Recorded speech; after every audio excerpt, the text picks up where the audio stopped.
In the winter of 1847, in a small town outside Salem, Massachusetts, a young woman named Latoya was admitted to the Blessed Mercy Infirmary, a religious hospital run by Protestant ministers. What happened during her 37 days of treatment was so disturbing that the attending physicians burned most of their records. Only one doctor's personal journal survived, hidden in his family's attic for over a century.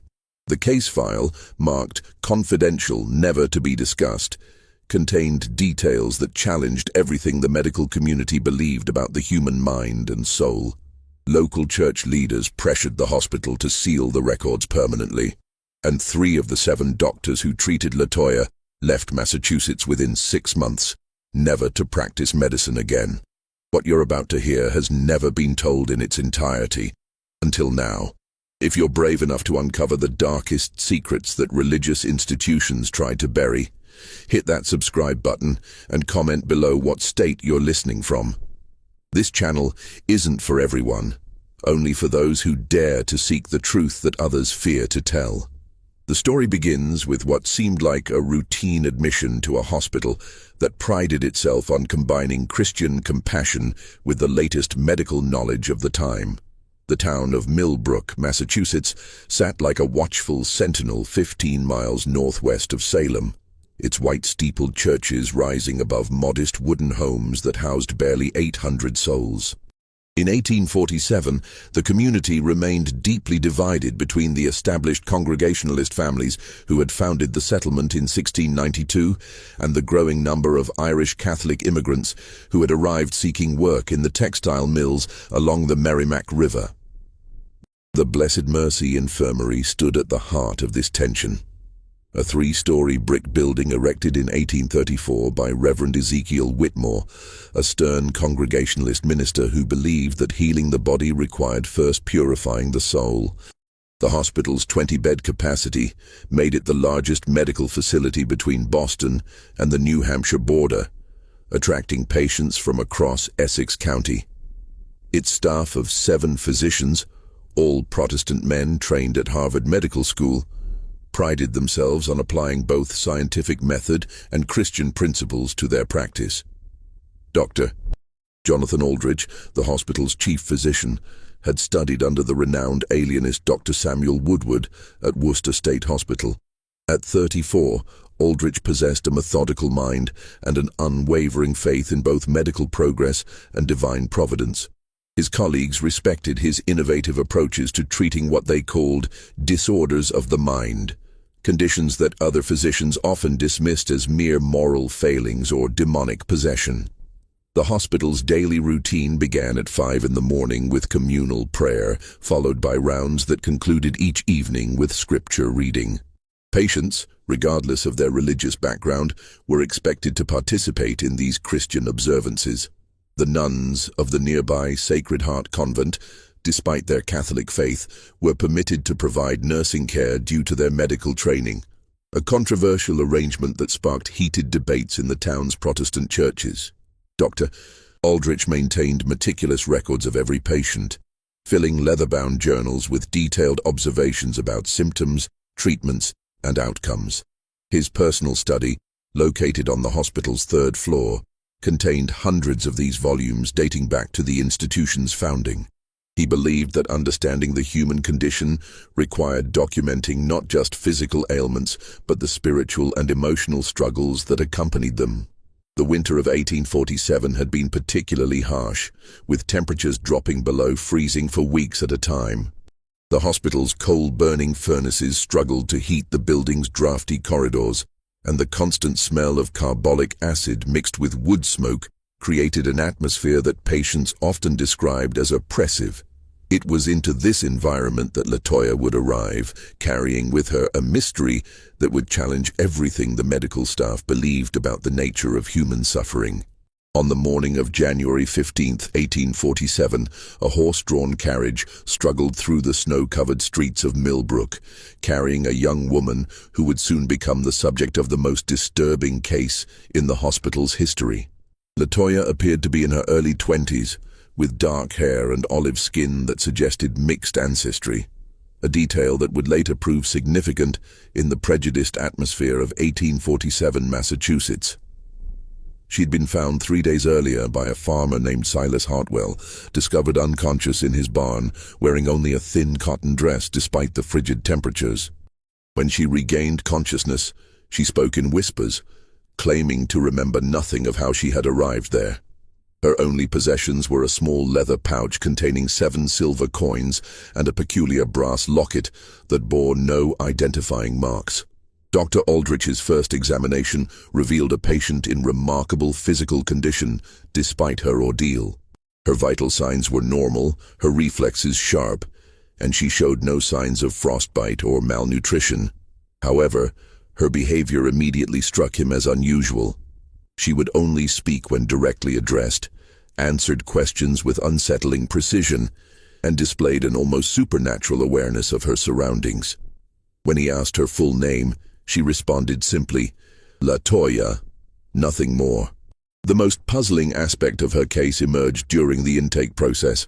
When asked about her religious background, Latoya's demeanor changed dramatically. Her hands began to tremble, her breathing became labored, and she whispered in what Dr. Aldrich initially assumed was Latin. However, Dr. A.T. Marcus Brennan, the hospital's youngest physician who had studied classical languages at Harvard, quickly realized she was speaking in a dialect he couldn't identify. The words don't follow Latin grammar, Dr. Brennan noted in his report.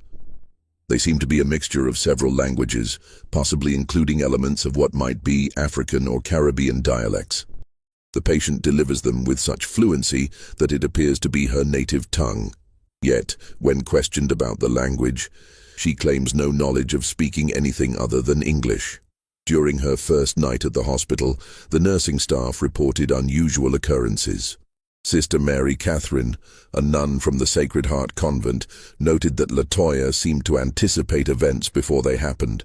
She would sit up in bed moments before the night watchman made his rounds, would request water precisely when the well needed to be drawn, and would wake from sleep just as the church bells began to chime, as if some internal clock guided her actions. More disturbing were the reports from other patients. Mrs. Eleanor Hitchcock, a 50-year-old woman recovering from pneumonia, claimed that Latoya had spoken to her in her sleep, describing in perfect detail the death of Mrs. Hitchcock's husband 5 years earlier, details that had never been shared with anyone at the hospital. When questioned, Latoya insisted she had never spoken to Mrs. Hitchcock and had no knowledge of any deceased husband. Dr. Aldrich initially dismissed these accounts as the delusions of sick minds, but his skepticism began to waver when he witnessed something that challenged his rational worldview. On the evening of January 18th, while conducting his final rounds, he observed Latoya sitting upright in her bed, eyes closed, speaking in the same unknown language she had used during her intake. Her voice carried through the ward with an eerie clarity, and as she spoke, every patient in the surrounding beds began to stir restlessly. The most unsettling detail came from Thomas Brewster, a young man recovering from a severe leg injury. He later told Dr. Aldrich that as Latoya spoke, he began to see vivid images in his mind, scenes of a tropical landscape he had never visited, of people performing rituals around a fire, of ceremonies that seemed both ancient and forbidden. When Latoya suddenly stopped speaking and opened her eyes, Brewster found himself crying, though he couldn't explain why. Dr. Aldrich documented this incident in his personal journal, noting, "The patient exhibits behaviors that challenge our understanding of mental disorders. While she shows no signs of traditional hysteria or melancholia, her presence seems to affect other patients in ways that medical science cannot adequately explain. I find myself torn between my scientific training and observations that suggest phenomena beyond our current comprehension." The hospital's routine began to shift around Latoya's presence. Nurses reported that their normal duties seemed to flow more smoothly when she was calm, but became increasingly difficult when she showed signs of distress. The building's coal furnaces, which had struggled all winter, began to maintain consistent temperatures. Even the hospital's chronic rat problem seemed to disappear during her first week of residency. These changes did not go unnoticed by Reverend Whitmore, who visited the hospital twice weekly to provide spiritual guidance to patients and staff. During his January 20th visit, he spent nearly an hour speaking with Latoya in the hospital's small chapel. Hospital staff later reported seeing the Reverend emerge from the chapel with a visibly shaken expression, his hands trembling as he gathered his prayer book and coat. When Dr. Aldrich asked about the meeting, Reverend Whitmore's response was cryptic. "That young woman possesses knowledge that no Christian soul should carry. I fear we are dealing with something that extends beyond medical science, into realms where only God's judgment can provide answers." The Reverend's concerns proved prophetic.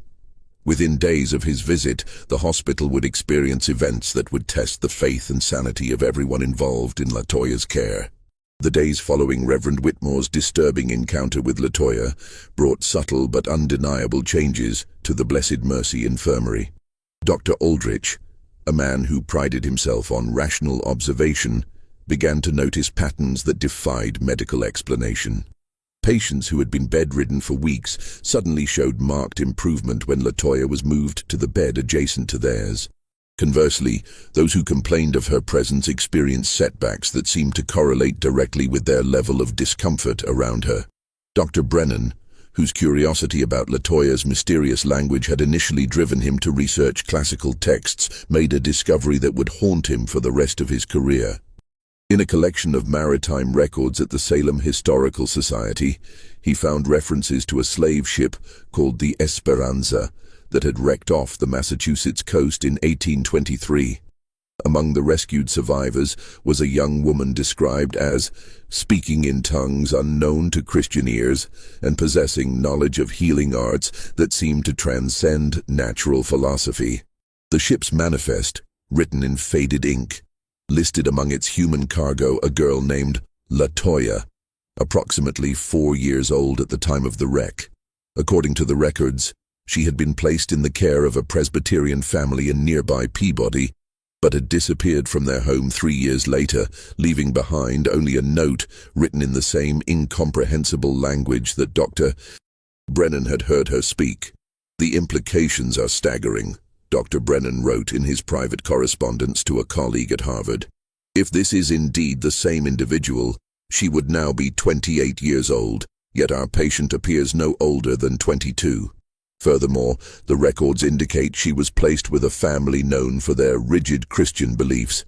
How then did she acquire knowledge of what appears to be African spiritual practices?" Dr. Aldrich initially dismissed his colleague's theory as coincidental.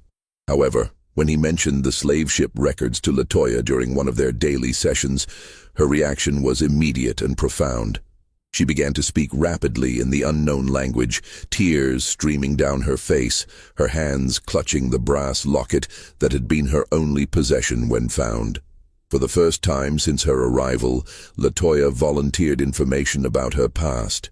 She spoke of memories that seemed to exist in fragments: a ship tossing in violent seas, the sound of chains, the smell of death, and voices calling out in languages she understood but could not name. She described being taken to a house where the people tried to wash away what I was, and of running into the woods where she lived with those who remembered the old ways. "I don't age as others do," she whispered to Dr. Aldrich during one of their sessions. "Time moves differently for those who carry the weight of generations. I remember being young, but I also remember being old. I remember dying, but I also remember being born. The line between past and present dissolved long ago." Dr. Aldrich documented these conversations with growing unease. As a man of science, he sought rational explanations for what he observed. Perhaps Latoya suffered from a form of dissociative disorder, creating elaborate fantasies to cope with childhood trauma. Yet her knowledge of specific historical events, her ability to predict minor occurrences within the hospital, and her profound effect on other patients suggested something far more complex. The hospital's staff began to divide into two camps: those who viewed Latoya as a fascinating medical case requiring careful study, and those who whispered that she brought an unholy presence into their Christian institution. Sister Mary Catherine, despite her Catholic training which emphasized the reality of spiritual mysteries, found herself drawn to the scientific perspective. "I have witnessed what the Church calls miracles," she confided to Dr. Aldrich. "I have seen the power of prayer heal the sick and comfort the dying. But what I observe in this young woman's presence feels different, ancient, primal, connected to forces that existed long before Christ walked the earth. It doesn't feel evil, but it doesn't feel wholly good either. It simply feels old." The tension within the hospital reached a breaking point when Mrs. Hitchcock, the pneumonia patient who had claimed Latoya spoke to her of her dead husband, made a request that shocked the entire staff. She asked to be moved to the bed directly next to Latoya's, claiming that the young woman's presence brought her dreams of her husband that felt more real than any memory. "She doesn't just speak to me," Mrs. Hitchcock explained to Dr. Aldrich. "She helps me remember things I thought I had forgotten. The way Samuel laughed when he was truly happy, the songs he used to hum while working in the garden, the exact words he spoke to me on our wedding day. It's as if she can reach into the past and bring back pieces of it." Dr. Aldrich reluctantly agreed to the room change, but the consequences proved more significant than anyone anticipated. Other patients began requesting similar arrangements, drawn by reports of vivid dreams, sudden improvements in their conditions, and what they described as a sense of peace they had never experienced before. However, not all reactions were positive. Jacob Morrison, a merchant recovering from a severe bout of dysentery, became increasingly agitated in Latoya's presence. He complained of nightmares featuring scenes of violence and suffering, images of people in chains, and voices crying out in anguish. His condition worsened to the point where Dr. Aldrich was forced to move him to a different wing of the hospital. "She brings the sins of the past with her," Morrison told Dr. Aldrich during one of his more lucid moments. "I see things in my dreams that I know I've never witnessed, but they feel like memories. I see myself as someone else, someone who did terrible things. I can't escape the guilt of actions I never took." These polarized reactions created an atmosphere of tension that permeated the entire hospital. Staff members began to avoid Latoya's wing during their off-duty hours, while others found excuses to linger near her room. Dr. Aldrich noticed that younger staff members seemed less affected by her presence, while older employees, particularly those with strong religious convictions, showed signs of increasing anxiety. The situation became more complex when Reverend Whitmore returned to the hospital for his weekly visit. This time, he brought with him 2 other ministers, Reverend Isaiah Blackwood from the First Baptist Church and Reverend Cornelius Marsh from the Methodist congregation. Together, they requested a private meeting with Dr. Aldrich to discuss what they termed a matter of grave spiritual concern. "We have reason to believe," Reverend Whitmore began, his voice barely above a whisper, "that your patient may be practicing forms of worship that are not only un-Christian, but actively harmful to the spiritual well-being of others. We have received reports from family members of patients who claim their loved ones have been speaking about dreams and visions that bear no resemblance to Christian revelation." Dr. Aldrich found himself caught between his medical oath and the religious authority that funded his hospital. The minister's concerns were not entirely unfounded. He had observed changes in patients that defied medical explanation. Yet he also recognized that Latoya showed no signs of deliberate malice or manipulation. If anything, she seemed as puzzled by the effects of her presence as everyone else. The meeting concluded with an agreement that would prove to be a turning point in the case. The ministers would be permitted to observe Latoya's interactions with patients, while Dr. Aldrich would be allowed to continue his medical evaluation without interference. Neither party anticipated how this compromise would lead to discoveries that would challenge both scientific and religious understanding of human nature.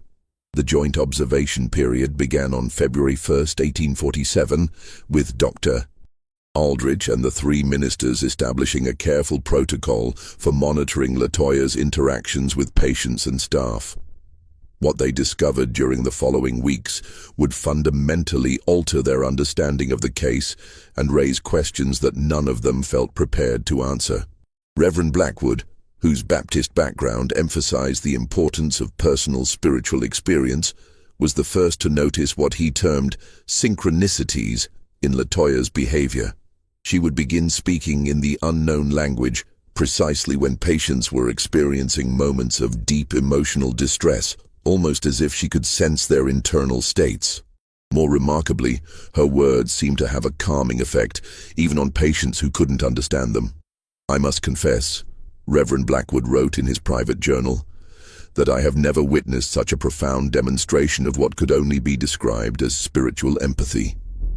The young woman appears to carry within herself an ability to absorb and transform the suffering of others. While this might be viewed as a gift from the Almighty, I cannot reconcile it with any biblical precedent." Dr. Aldrich, meanwhile, had begun conducting more systematic tests of Latoya's apparent abilities. With her consent, he arranged for her to meet with patients while he observed from behind a screen, taking detailed notes on her responses and the subsequent effects on those she encountered. The results consistently defied conventional medical understanding. During one session, she was introduced to Mr. Jeremiah Couch, a 70-year-old farmer who had been hospitalized for a persistent cough that had resisted all treatment. Within minutes of meeting Latoya, Mr. Couch began to speak about his experiences as a young man during the War of 1812, describing battles he had never previously mentioned to anyone. As he spoke, his cough gradually subsided, and by the end of the session he was breathing more freely than he had in months. "It was as if she drew the poison from my lungs," Mr. Couch later explained to Dr. Aldrich. "Not just the sickness, but the memories I've carried for 30 years about friends who died in the war. I told her things I've never told my own wife, and somehow speaking them aloud made them easier to bear." Even more intriguing was Latoya's interaction with young Timothy Wadsworth, a 12-year-old boy who had been brought to the hospital after experiencing what his parents described as fits of madness. During these episodes, Timothy would speak in voices that weren't his own, describing events from the town's history that he had never learned. His parents, convinced that their son was possessed by demons, had sought both medical and spiritual intervention. When Latoya met Timothy, something extraordinary occurred. The boy's erratic behavior immediately stabilized, and he began to speak in the same unknown language that Latoya used. For nearly an hour, they carried on what appeared to be a conversation, with Timothy showing none of the confusion or distress that had characterized his condition. Dr. Aldrich, observing from his hidden position, noted that both individuals seemed to be speaking with knowledge and understanding that transcended their apparent ages and experiences. "The boy spoke of things that happened in this town before he was born," Dr. Aldrich recorded. He described the location of graves in the old cemetery that even the church records don't mention. He spoke of families that lived here generations ago, of conflicts between settlers and indigenous peoples, of secrets that have been buried for decades. Most disturbing of all, he spoke of these things not as historical facts he had learned, but as personal memories. When the session ended, Timothy returned to his normal state, with no memory of the conversation. However, his episodes of madness ceased entirely, and within a week, his parents were able to take him home, fully recovered. The ministers viewed this as evidence of divine intervention, while Dr. Aldrich struggled to find a scientific explanation for what he had witnessed. The case took on new complexity when Dr. Brennan made another discovery in the Salem Historical Society's archives. Among the papers of a deceased minister named Reverend Josiah Mather, he found a collection of letters dated 1826 that described a young woman who had been living in the woods outside Millbrook. The letters, written to a colleague in Boston, detailed the Reverend's attempts to civilize and Christianize this individual, whom he described as possessing heathen knowledge and speaking in tongues that predate the Tower of Babel. She claims to remember the stories of generations past, Reverend Mather had written, not as tales passed down through teaching but as lived experiences. She speaks of the suffering of her people as if she had witnessed it personally. and demonstrates knowledge of healing practices that seem to draw upon forces beyond Christian understanding. I fear that in my attempts to save her soul, I may have encountered something that challenges the very foundations of our faith. The letters revealed that Reverend Mather had spent 3 years working with this young woman, whom he referred to only as the child of many mothers. His final letter, dated December 1829, was brief and troubling. I can no longer continue this work. The young woman has shown me truths about the nature of human suffering that I am not prepared to accept. I fear I have glimpsed something that mortal minds were never meant to comprehend. I pray that God will forgive me for abandoning this task, but I can no longer serve as a bridge between her world and ours. Dr. Brennan shared this discovery with his colleagues, creating a new wave of speculation about Latoya's true identity and origins. The time frame aligned perfectly with the period following her disappearance from the Presbyterian family, suggesting a continuous narrative that spanned more than 2 decades. The hospital's atmosphere became increasingly charged as staff members began to report their own unusual experiences. Nurse Margaret Thornton claimed that she had begun experiencing vivid dreams about historical events in Millbrook, including details about the town's founding that she had never learned. Dr. Samuel Hartwell, the hospital's oldest physician, reported that he had started remembering conversations with patients who had died years earlier, as if their voices were speaking to him through Latoya's presence. These reports created a growing sense of unease among the hospital staff. Some began to avoid Latoya's wing entirely, while others found themselves drawn to spend more time there, claiming they felt more connected to their work and more aware of their patients' deeper needs. The division between these two groups created tension that affected the hospital's daily operations. Dr. Aldrich found himself in the difficult position of maintaining medical objectivity while acknowledging that he was dealing with phenomena that seemed to transcend conventional science. His own experiences with Latoya had begun to affect his worldview in ways that concerned him. He had started to remember details about his own childhood that he had long forgotten, and he found himself understanding his patients' conditions with an intuitive insight that seemed to bypass his medical training. "I fear I am losing my scientific detachment," he confided to his private journal. "The young woman's presence has awakened something within me that I cannot name. I find myself seeing patients not merely as collections of symptoms to be treated, but as complex beings carrying the weight of their personal histories, their ancestral memories, and their deepest fears. This enhanced empathy makes me a more effective healer, but it also makes me question everything I thought I knew about the nature of human consciousness." The situation reached a critical point when Mrs. Hitchcock, the pneumonia patient who had initially requested to be moved near Latoya, made a revelation that would change the entire direction of the case. During what she thought would be her final night in the hospital, she asked to speak privately with Dr. Aldrich about something she had learned from her extended interactions with Latoya. "Doctor," she whispered, her voice weak but urgent, "I need to tell you something about what she's shown me. It's not just about my Samuel or about the past. She's shown me things about this town, about this very hospital, that I think you need to know. There are secrets buried here, secrets that people have died to protect, and I think she knows where they're hidden." Mrs. Hitchcock's revelation sent shockwaves through the hospital's leadership. Dr. Aldrich immediately arranged for a private meeting with the dying woman, while Reverend Whitmore insisted on being present to provide spiritual guidance. What they learned during that February evening would transform their understanding of both Latoya's case and the dark history of Millbrook itself. "She doesn't just remember the past," Mrs. Hitchcock explained, her breathing labored but her voice clear. "She carries it with her like a burden. During our conversations, she showed me things about this town that happened before any of us were born. She told me about the land this hospital was built on, about what happened here before the first brick was laid." According to Mrs. Hitchcock, Latoya had revealed that the Blessed Mercy Infirmary stood on what had once been a sacred burial ground used by the indigenous Pennacook people.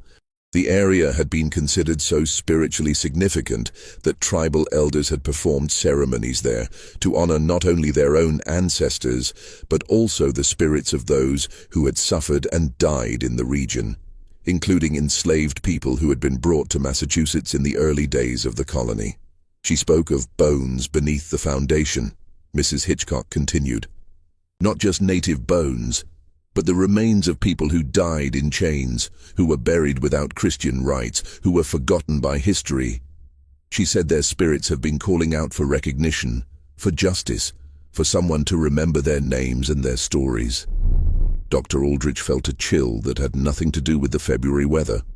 The hospital's construction records from 1834 had mentioned the discovery of irregular burial remains during the excavation, but Reverend Whitmore had ordered them to be quietly relocated to make way for the foundation. The minister's face had gone pale at Mrs. Hitchcock's words, confirming what Dr. Aldrich had begun to suspect. "There's more," Mrs. Hitchcock whispered. "She told me about a doctor who worked here in the early days, Dr. Nehemiah Blackwood, Reverend Blackwood's own father. He was conducting experiments on patients, particularly those who were brought here against their will. Runaway slaves, native people who had been captured, immigrants who had no families to protect them. He was trying to understand what he called the primitive mind, and he kept detailed records of everything he did. The implications were staggering. If Latoya's revelations were accurate, the hospital had been built on a foundation of both literal and metaphorical graves, and its early years had been marked by medical practices that violated every principle of Christian charity.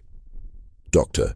Aldrich realized that he needed to investigate these claims, but he also understood that doing so could destroy the institution that employed him.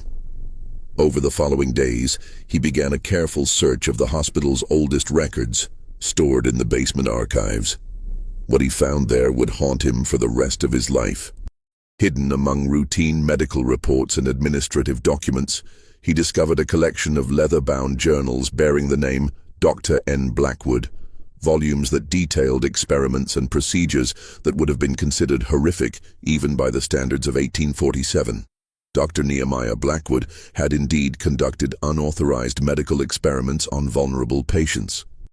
His journals described attempts to map what he called racial characteristics of pain response, procedures designed to test the limits of human endurance, and detailed studies of how different ethnic groups reacted to various forms of psychological torture. Most disturbing of all, he had specifically sought out patients who claimed to possess spiritual abilities or cultural knowledge that differed from Christian tradition.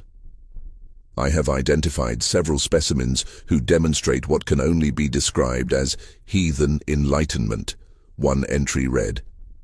These individuals, primarily of African or native origin, exhibit heightened sensitivity to stimuli that do not affect Christian patients. By subjecting them to controlled conditions of stress, I hope to isolate the source of their unnatural abilities and determine whether such traits can be eliminated through proper medical intervention. The journals revealed that Dr.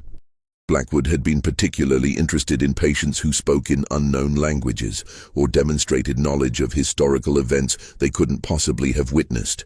His treatments involved a combination of physical restraint, sensory deprivation, and what he termed spiritual realignment, procedures designed to break the connection between patients and their cultural or ancestral memories.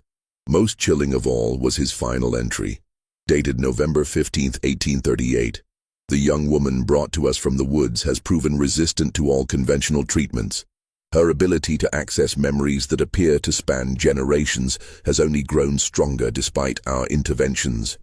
I have concluded that she represents a form of human development that is incompatible with Christian civilization.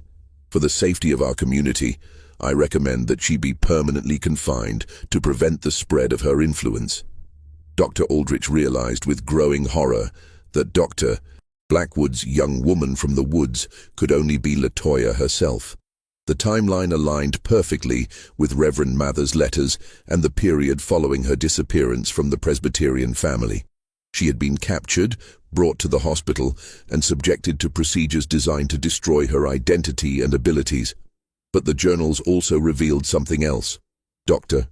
Blackwood had failed. His final entries described increasing problems with the hospital's operations, staff members reporting disturbing dreams and visions, and a growing sense that the building itself has been contaminated by heathen influence. The doctor had died suddenly in December 1838, reportedly from a heart attack, but his private notes suggested he had been experiencing severe psychological disturbances in the weeks before his death. The boundaries between past and present have begun to blur, his penultimate entry revealed. I find myself remembering things that happened to my patients as if they were my own experiences. I dream of chains and whips, of children torn from their mothers' arms, of ceremonies conducted in languages I do not understand. I fear that in my attempts to eliminate her unnatural abilities, I have somehow become infected by them.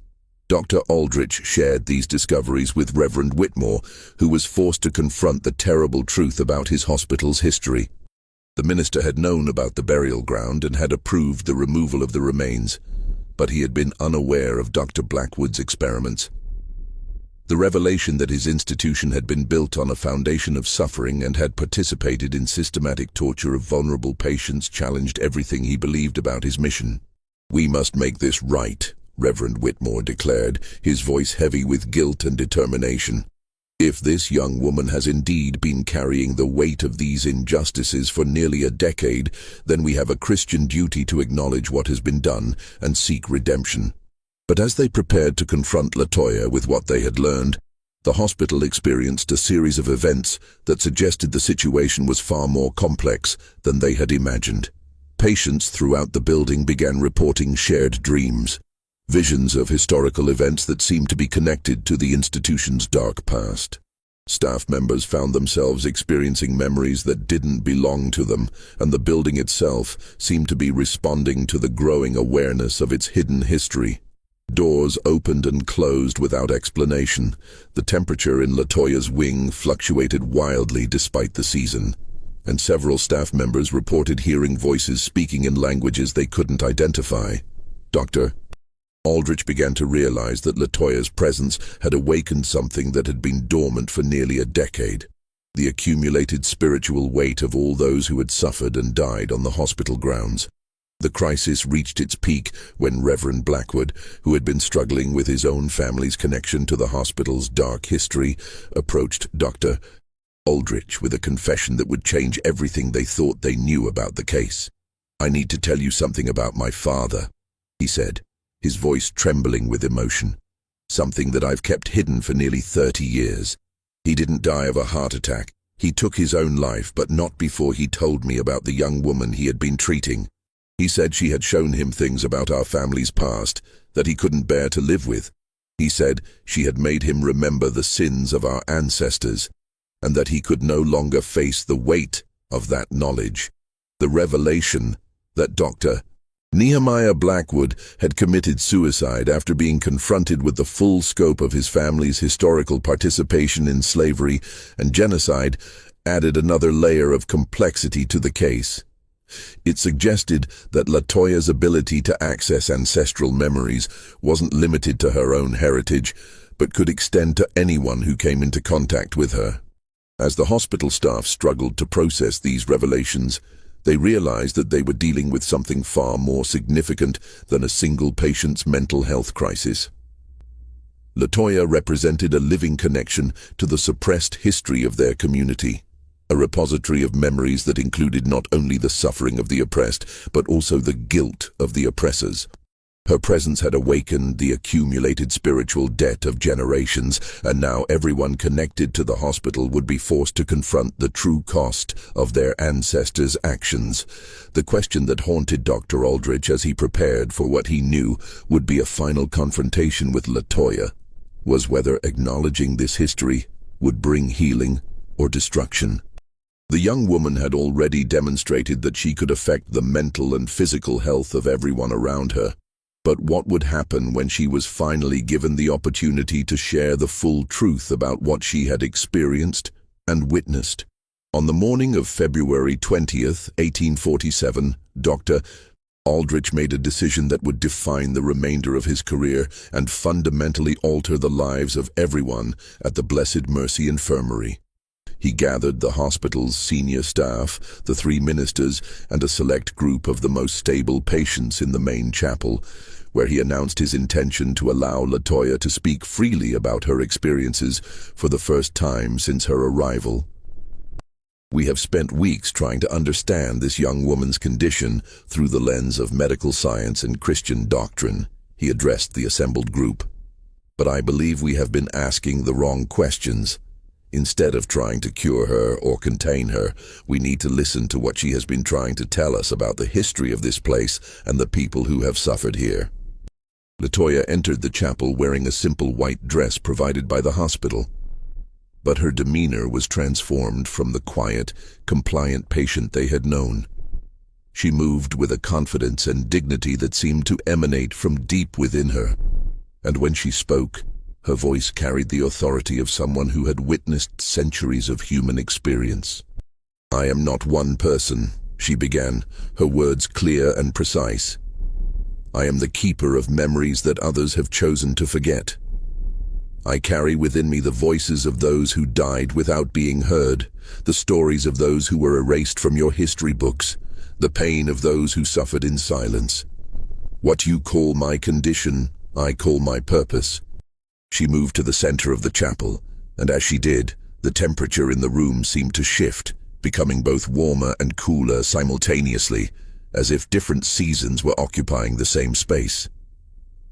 Several people in the audience gasped as they felt what they later described as the presence of others, invisible figures standing alongside Latoya, filling the chapel with spirits that had been waiting decades to be acknowledged. "This building stands on sacred ground," Latoya continued, her voice taking on a rhythmic quality that seemed to resonate in the very walls. "Before your ancestors built their hospital here, my people, and I claim kinship with all who have suffered, gathered in this place to honor the dead and heal the living. The Pennacook buried their sacred ones here, and later, the bodies of enslaved people were hidden in this earth when their masters denied them proper burial." Dr. Aldrich felt his scientific skepticism crumbling as he watched the effect of her words on the assembled crowd. Patients who had been struggling with various ailments began to sit straighter, breathe more easily, as if some burden was being lifted from their shoulders. Staff members who had reported strange dreams and visions nodded in recognition as Latoya described experiences that matched their own. "When Dr. Nehemiah Blackwood brought me here in 1838, he believed he could break the connection between my spirit and the ancestors who speak through me," she said, looking directly at Reverend Blackwood, whose face had gone ashen. "He used instruments and techniques designed to sever the bonds that allow me to carry their memories, but suffering only deepened my ability to hold their stories. Every moment of pain he inflicted added another voice to the chorus I carry within me." The revelation that Latoya had been a prisoner in the hospital for months, subjected to experimental procedures designed to destroy her cultural identity, sent shockwaves through the audience. Several staff members began to weep as they realized they were working in an institution built on such systematic cruelty. "Your father," Latoya addressed Reverend Blackwood directly, "came to understand what he had done only in his final weeks. The memories I carry are not just of my own people's suffering, but of the pain inflicted by all who came before us.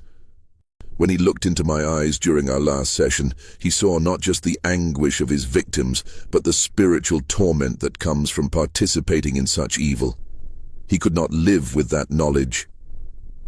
Reverend Blackwood stood up, his legs unsteady, tears streaming down his face. "What can we do?" he asked, his voice breaking. "How can we make amends for what has been done?" Latoya's expression softened, and for the first time since her arrival at the hospital, she smiled.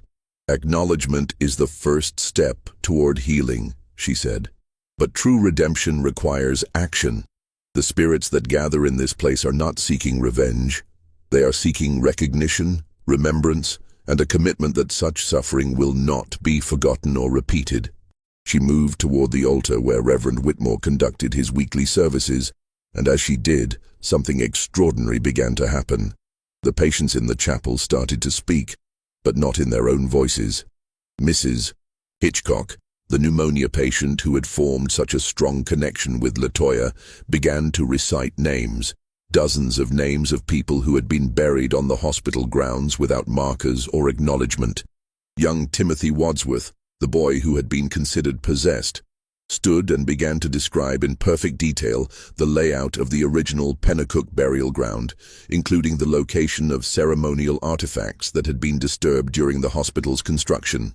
Other patients, speaking in voices that seemed to come from beyond themselves, shared stories of families separated by slavery, of children who had died in captivity, of rituals and traditions that had been forbidden and forgotten. Dr. Aldrich realized he was witnessing something that transcended any medical or religious framework he had been trained to understand. The patients weren't exhibiting symptoms of mental illness. They were serving as conduits for historical testimony that had been suppressed for generations. Latoya had somehow created a space where the dead could finally speak through the living. "The healing you practice in this building," Latoya said, addressing the medical staff, "cannot be complete while it rests on a foundation of unacknowledged suffering. Every patient who enters here carries not only their own pain, but the inherited trauma of their ancestors. Until you recognize this truth, your treatments will only address the surface of human anguish." Dr. Samuel Hartwell, the hospital's oldest physician, stood up shakily and walked toward Latoya. "I have practiced medicine for 40 years, he said, his voice filled with wonder. "I have seen patients recover from ailments that should have killed them, and I have watched others die from conditions that seemed minor. I never understood why some people seemed to carry burdens far greater than their individual circumstances could explain. You're telling us that healing requires addressing not just physical symptoms, but generational wounds." "Yes," Latoya replied, "and it requires understanding that the boundaries between life and death, between past and present, are not as fixed as your science pretends. The ancestors live within us, and their unresolved pain becomes our pain. Their unfinished business becomes our burden. Only by honoring their stories and learning from their experiences can we hope to heal ourselves and our communities." Sister Mary Catherine, who had been observing quietly from the back of the chapel, stepped forward. "In my faith tradition, we believe in the communion of saints. The idea that the dead remain connected to the living through divine love. What you're describing sounds like a more complex version of that same truth.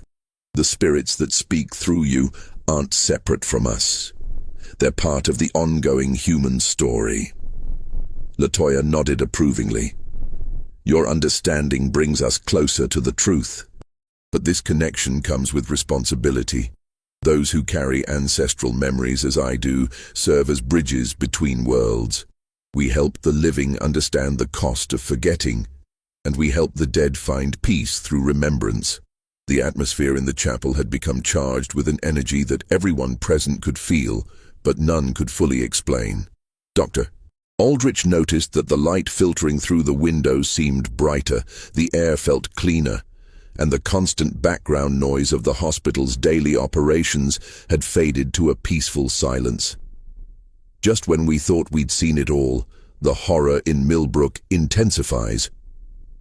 If this story is giving you chills, share this video with a friend who loves dark mysteries, hit that like button to support our content, and don't forget to subscribe to never miss stories like this. Let's discover together what happens next. "What will happen to you now?" Dr. Aldrich asked, though he suspected he already knew the answer. "My work here is nearly complete," Latoya replied. "The stories have been told. The acknowledgement has been given, and the commitment to change has been made. The spirits who have been waiting for recognition can begin to find peace. But the responsibility now passes to all of you." She reached into the folds of her dress and withdrew the brass locket that had been her only possession when she arrived. Opening it revealed not a portrait or keepsake, but a small amount of soil. Earth that she explained had been taken from every sacred site where her people had been buried or forgotten. This contains the essence of all the places where suffering was transformed into wisdom, she said, placing the locket on the altar. As long as this remains here in a place of honor, the hospital will remember its true purpose, not just to heal individual bodies, but to address the wounds that span generations. Dr. Aldrich felt tears running down his cheeks as he began to understand the full scope of what had transpired. Latoya wasn't simply a patient with an unusual mental condition. She was a living repository of historical trauma who had been carrying the burden of collective memory, waiting for the right moment and the right people to help her share that load. "Will we see you again?" he asked. Latoya's smile was both sad and hopeful. "You will see me in every patient who carries pain they cannot explain, in every family struggling with inherited trauma, in every community trying to heal from historical wounds. The work I do continues through others who are willing to listen to the voices that speak from the past." As she finished speaking, something remarkable happened. The patients who had been serving as conduits for ancestral voices began to return to their normal states, but they retained clear memories of what they had experienced. More importantly, they reported feeling lighter, as if burdens they hadn't known they were carrying had been lifted from their shoulders. Mrs. Hitchcock later described the experience as the most profound spiritual encounter of my life. She said that after serving as a voice for the unnamed dead, she felt a deeper connection not only to her deceased husband, but to the entire human community. Her pneumonia symptoms, which had resisted all medical treatment, disappeared completely within days of the chapel gathering. Young Timothy Wadsworth's parents reported that their son's episodes of madness never returned, but he retained an unusual sensitivity to historical sites and an ability to comfort others who were experiencing grief or trauma. Dr. Aldrich would later write that the boy seemed to have inherited a portion of Latoya's gift for serving as a bridge between the living and the dead. But perhaps the most significant change occurred in Dr. Aldrich himself. The experience in the chapel had fundamentally altered his understanding of medicine, healing, and the nature of human consciousness. He began to develop treatment approaches that addressed not only physical symptoms, but the psychological and spiritual dimensions of illness, methods that would later influence the development of what would become known as holistic medicine. In the days following the chapel gathering, the Blessed Mercy Infirmary underwent a transformation that amazed both staff and patients. The building itself seemed to breathe more easily, as if a weight that had been pressing down on it for decades had finally been lifted. Patients recovered more quickly, staff worked with renewed purpose, and the atmosphere of tension that had characterized the hospital for weeks gave way to a sense of peace and healing. Dr. Aldrich spent long hours documenting everything that had occurred, creating a detailed record that would serve as both medical case study and historical testimony. However, he soon discovered that the political and religious climate of 1847 Massachusetts was not ready to accept the implications of what had transpired at the hospital. Within a week of the chapel gathering, Reverend Whitmore received visits from several prominent community leaders, including the mayor of Millbrook and representatives from the Massachusetts Medical Society. They had heard rumors about unusual practices at the hospital and demanded explanations for reports of patients speaking in unknown languages and claims about the building's history. "We cannot allow this institution to become associated with heathen practices or spiritualist nonsense," Mayor Harrison Blackwell declared during an emergency meeting with the hospital's leadership. "The reputation of our community depends on maintaining proper Christian standards in all our civic institutions." Dr. Aldrich found himself in an impossible position. The evidence of what had occurred was undeniable. Patients had recovered from conditions that had resisted all conventional treatment, and the hospital's overall functioning had improved dramatically. Yet he could not explain these improvements without acknowledging phenomena that challenged both medical orthodoxy and religious doctrine. The political pressure intensified when several family members of former patients began asking uncomfortable questions about their loved ones' treatment during the early years of the hospital's operation. Dr. Nehemiah Blackwood's journals had revealed systematic abuse that could have resulted in criminal charges if the doctor had still been alive. The current leadership faced the possibility of legal action and public scandal if the full truth about the hospital's history became widely known. It was Latoya herself who provided a solution to this dilemma. On the morning of February 28th, exactly 6 weeks after her arrival, she requested a private meeting with Dr. Aldrich. When he arrived at her room, he found her packing the few belongings she had acquired during her stay. "It's time for me to leave," she said simply. "My work here is finished, and my continued presence would only create problems for you and the hospital." "Doctor," Aldrich protested, arguing that she still needed medical care and that the hospital owed her compensation for the suffering she had endured. But Latoya's response revealed the depth of her wisdom and her understanding of the political realities they faced. "The healing that needed to happen has occurred," she explained. "The spirits have been acknowledged, the truth has been spoken, and those who were ready to hear it have received the message. Forcing others to accept what they're not prepared to understand would only create resistance and undo the progress that has been made." She handed him a letter she had written, addressed to the hospital's board of directors. In it, she formally released the institution from any responsibility for her care and requested that her medical records be sealed to protect the privacy of all involved. She also included specific instructions for honoring the sacred nature of the burial ground beneath the hospital and recommendations for treatment approaches that would address the psychological and spiritual dimensions of illness. "What will you do now?" Dr. Aldrich asked, though he suspected that Latoya's future was as mysterious as her past. "I will continue the work I have always done," she replied. "There are other places where the dead need to speak through the living, other communities that need to confront their hidden histories. The gift I carry is not mine alone. It belongs to all those who are willing to serve as bridges between worlds." On the morning of March 1st, 1847, Latoya simply disappeared. The night nurse reported that she had checked on her at midnight and found her sleeping peacefully. When the morning shift arrived, her bed was empty, her few possessions were gone, and there was no sign of how she had left the building. The only trace of her presence was the brass locket, which remained on the chapel altar exactly where she had placed it. Dr. Aldrich spent the following months implementing the changes that Latoya had recommended. He established new protocols for patient care that emphasized the importance of understanding each individual's family history and cultural background. He created support groups for patients dealing with what he termed inherited trauma, and developed treatment approaches that combined medical intervention with spiritual and psychological healing.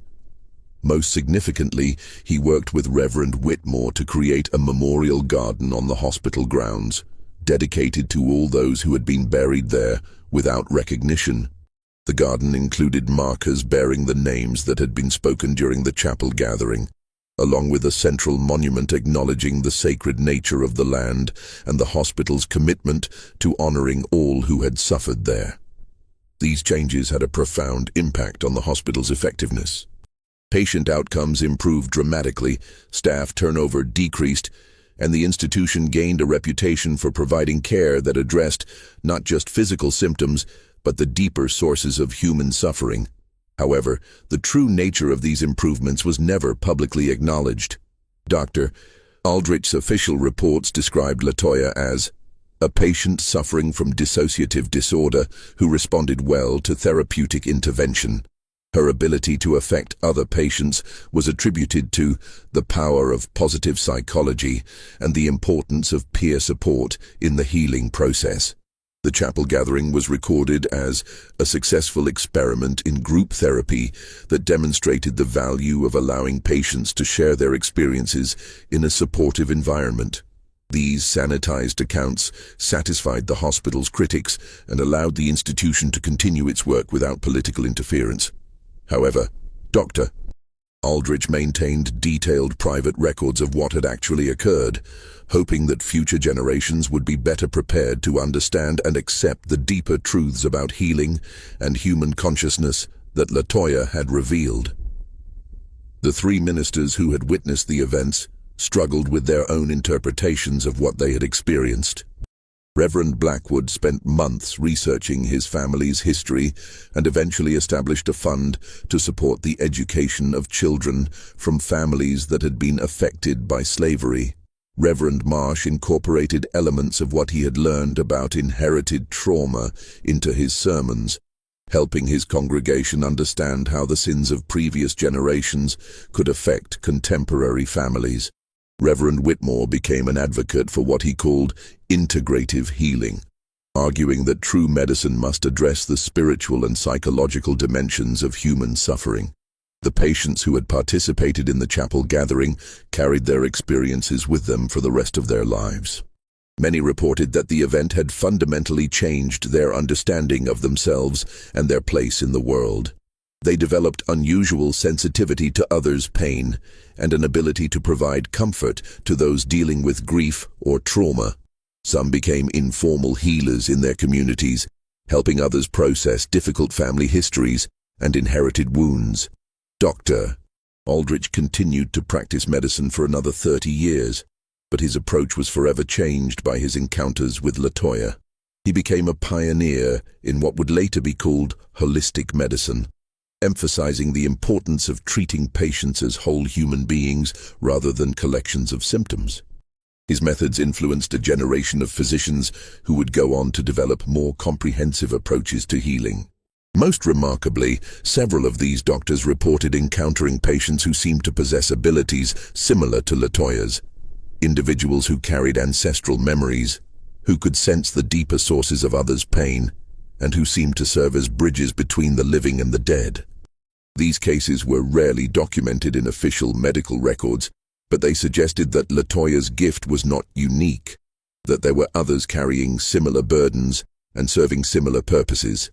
In 1877, 30 years after Latoya's disappearance, Dr. Aldrich received a letter from a colleague in Ohio who described treating a young woman who matched Latoya's description and demonstrated identical abilities. Similar reports came from hospitals in Virginia, Pennsylvania, and North Carolina, always involving a woman of mixed ancestry who appeared to be in her 20s, who spoke in unknown languages, and who helped patients and staff confront difficult truths about their personal and collective histories. Dr. Aldrich began to suspect that Latoya was part of a larger phenomenon, a network of individuals who carried the responsibility for preserving and sharing suppressed memories. Whether they were all manifestations of the same consciousness or separate individuals with similar gifts remained a mystery that he would never solve. He spent his final years compiling his records and reflecting on the implications of what he had witnessed. In his last journal entry, written just before his death in 1889, he offered his ultimate conclusion about the case that had defined his career. "I have come to believe that what we witnessed in 1847 was not an anomaly, but a glimpse into the true nature of human consciousness and community. We are not separate individuals, but part of an interconnected web of experience that spans generations. Those like Latoya, who can access this deeper level of connection, serve a vital function. They help us remember what we have chosen to forget, heal wounds that span centuries, and maintain the bonds that connect us to our ancestors and our descendants. Modern medicine focuses on treating individual symptoms, but true healing requires addressing the collective trauma that shapes our communities and our world." The brass locket remained on the chapel altar until the hospital was demolished in 1923 to make way for a modern medical facility.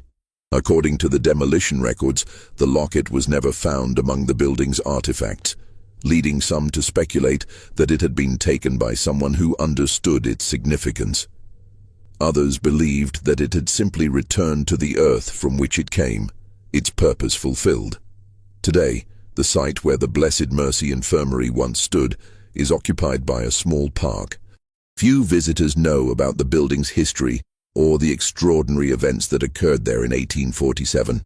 However, Those who are sensitive to such things report feeling an unusual sense of peace in the area, as if the land itself remembers the healing that took place and continues to offer comfort to those who need it. The story of Latoya's case raises profound questions about the nature of consciousness, the reality of ancestral memory, and the possibility that some individuals serve as living bridges between past and present. Whether these phenomena have natural explanations that science has yet to discover, or whether they represent genuine contact with spiritual realms, remains a matter of personal interpretation. What cannot be disputed is the transformative effect that Latoya's presence had on everyone who encountered her. The patients who met her, the staff who cared for her, and the community leaders who had to grapple with the implications of her revelations all reported that the experience fundamentally changed their understanding of healing, human connection, and the importance of acknowledging difficult truths about the past. Perhaps most significantly, the case demonstrates that healing, whether individual or collective, requires more than treating surface symptoms. True recovery demands that we confront the deeper sources of pain, acknowledge the ways that historical trauma continues to affect present-day communities, and create spaces where suppressed voices can finally be heard and honored. The mystery of who Latoya really was, how she acquired her extraordinary abilities, and where she went after leaving the hospital may never be solved.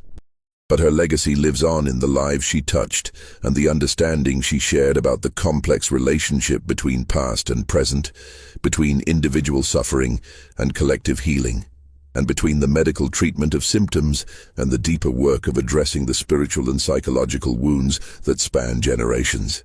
This terrifying case reminds us that some of history's most important lessons come not from those who held power, but from those who carried the burden of remembering what others chose to forget. In our modern world, where we often focus on moving forward and leaving the past behind, Latoya's story suggests that true progress requires looking backward as well, acknowledging the suffering that came before us, honoring those who have been forgotten, and recognizing that the dead continue to speak through the living in ways that science is only beginning to understand. What do you think about this disturbing case from 1847 Massachusetts? Do you believe that some people can truly carry ancestral memories? Or do you think there's a more conventional explanation for what the doctors witnessed? Share your thoughts in the comments below, and if this story has given you chills, make sure to subscribe and hit that notification bell for more dark mysteries that challenge everything we think we know about human consciousness and the hidden connections between past and present. Until next time, remember that the most terrifying stories are often those that force us to question the very nature of reality itself.